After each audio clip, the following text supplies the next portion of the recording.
وعلیکم السلام ورحمۃ اللہ وبرکاتہ۔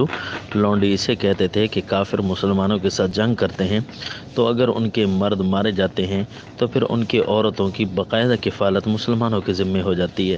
تو ویسے تو حکومت ساری عورتوں کو نہیں سنبھال سکتی، لہذا مسلمان مردوں کو ان کی بیویاں کی صورت میں بنا کر دے دیا جاتا ہے کہ ان کے ساتھ مکمل طور پر وہی حسن سلوک کیا جائے جو آپ اپنے ازواج کے ساتھ کرتے ہیں، اور اس کے عوض یہ جو ہے تم ان کو اپنے گھروں میں رکھو گے۔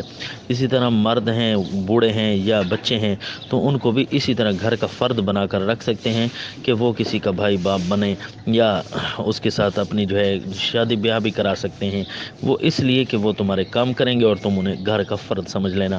تو اصل یہ اثر کفر کا ہے، کفر نہ لڑتا، نہ وہ مرتے، اور نہ ان کی عورتیں یوں آوارہ ہو جاتی اور پھر یہ تکلیف نہ ہوتی۔ تاہم یہ صورت تھی، لہذا مسلمان کے لیے اللہ تعالیٰ نے قرآن میں نکاح کے بغیر ہی لونڈی کو رکھنے کی اجازت دے دی ہے۔ البتہ یہ ہے کہ موجودہ دور کے اندر اس کی کوئی بھی صورت ایسی موجود نہیں ہے کہ جس کے اندر لونڈیوں کا کوئی حکم ہو۔ والسلام۔